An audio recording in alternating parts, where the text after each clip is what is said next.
Good morning student. आज हम जो है कक्षा 8वीं पाठ 14 आतिथ्य पाठ का आगे का कहानी पढ़ेंगे, है ना। आगे की कहानी में पढ़ते हैं। वो जो विद्यार्थी है वो फिर वापस हेडमास्टर के घर में चला जाता है ना। तो लोगों ने उसको क्या सोचा है वो आगे देखते हैं, है ना। दौड़ो दौड़ो देखो, इसे अभी निकाला था, अब यह पिछवाड़े की तरफ से आ गया। हेडमास्टर जो है बोलता है कि दौड़ो दौड़ो देखो, और इसे अभी निकाला था, अब वह पीछे के दरवाजे से आया है करके। हेडमास्टर साहब की चिल्लाहट सुनकर 2 ही 4 मिनट में आसपास के लोगों ने मुझे घेर लिया। हेडमास्टर जो है चिल्लाया जोर जोर से, देखो देखो, जिस व्यक्ति को मैंने अभी निकाला था वो पीछे दरवाजे से फिर वापस आ गया है करके। 2-4 मिनट में काफ़ी लोग इकट्ठे जमा हो गए। कोई कहता पुलिस को बुलाओ, कोई कहता है नहीं थाने में ले चलो। जो कुछ ना कहता वह 4 चपत लगाने का प्रस्ताव कर देता। कोई बोलता पुलिस के पास ले जाओ, है ना। कोई कहता नहीं थाने में ले जाओ, और जो कुछ नहीं बोलता वो 2-4 चपत लगाने का प्रस्ताव भी कर देता है। मेरी अकल हैरान थी, क्या करूं क्या ना करूं। बुरा फंसा था, कैसे विश्वास दिलाता कि मैं चोर नहीं। लोग कहते देखिए ना, अंधेरा है, अभी अभी निकाला था, फिर इतनी जल्दी हिम्मत की है। उन्हें क्या मालूम जो उनके के लिए अंधेरा है वही मेरा महा अंधेर है। विपत्ति पड़ने पर कहते हैं अकल मारी जाती है, लेकिन जब आदमी को और कोई सहारा नहीं रहता तब बुद्धि ही उनके काम आती है। तब मैंने स्वयं को दीवार के सहारे खड़ा करने का कोशिश करते हुए कहा। सब तरफ से आवाज़ आने लगी। कोई कहता पुलिस के पास ले जाओ, कोई कहता इसको थाने ले जाओ, और कोई चुपचाप रहता वो जो है 4 चपत मारने का प्रस्ताव रख देता।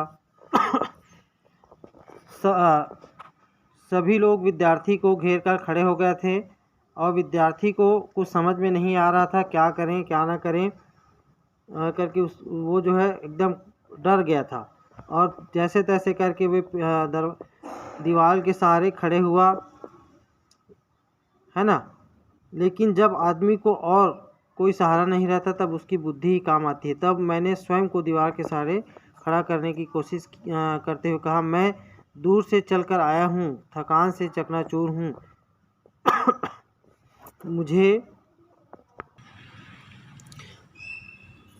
जैसे ही बैठने के बारे में सोचा, इतनी रात हो गए है। हाँ भाई, आज ऐसी ही बीती। इधर आओ, इधर हवा लगेगी।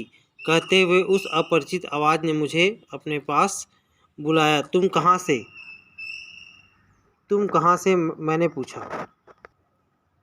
तो उस व्यक्ति बोलता है, हम तो भिखमंगे हैं, दिखाई नहीं देता। अंधे भिखमंगे के पास लेटने का जीवन में पहला अवसर था, है ना। भिखारी के पास लेटने का जीवन में पहला अवसर था। बोल रहा है विद्यार्थी, कितने पैसे मिले, क्या खाने को मिला, कुछ ऐसे ही सवाल मैंने पूछे, है ना। उस भिखारी से पूछता है कि कितने पैसे तुमको आज भीख में मिले, और तुमको क्या खाने को मिला, ऐसे ही प्रश्न किया। लेकिन मैं तो व्यंग्य था, अपनी सुनाने के लिए उसे सुनाने वाला मिला था। पहले मुझे वही अंधा अत से इति तक मैंने कहा सुनाई, उस सहानुभूति के साथ जो एक दुखिया को दूसरे दुखिया से होती है। वह अंधा मेरी बात सुनता रहा। राम कहानी खत्म हुई तब अंधेरे में टटोलते हुए उसने पूछा, कहाँ है तुम्हारी टांग, उन्हें ज़रा दबा दूं। भिखारी बोलता है कि आपकी टांग कहाँ है, आपको थकावट लगी होगी, मैं आपका पैर दबा देता हूँ, बोलता है। मैंने कहा, ना यार ना, रहने दो। अच्छा यह बताओ तुम्हारे पास कोई कपड़ा है।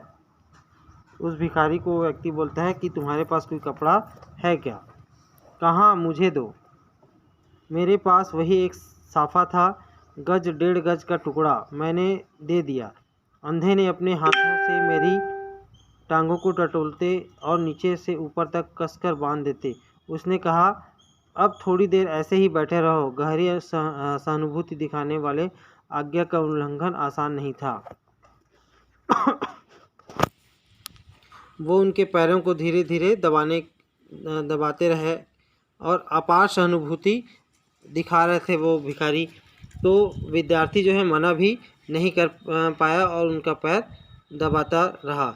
मैं मूर्तिवत बैठा रहा। थोड़ी देर बाद उसने मेरी टांग खोल दी। रुका हुआ खून तेज़ी से दौड़ता मालूम हुआ। थकावट जाती रही।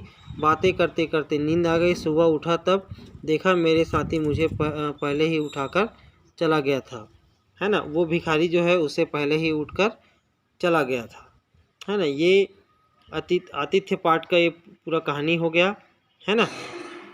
अब इस कल वीडियो में प्रश्न उत्तर देखेंगे। Thank you.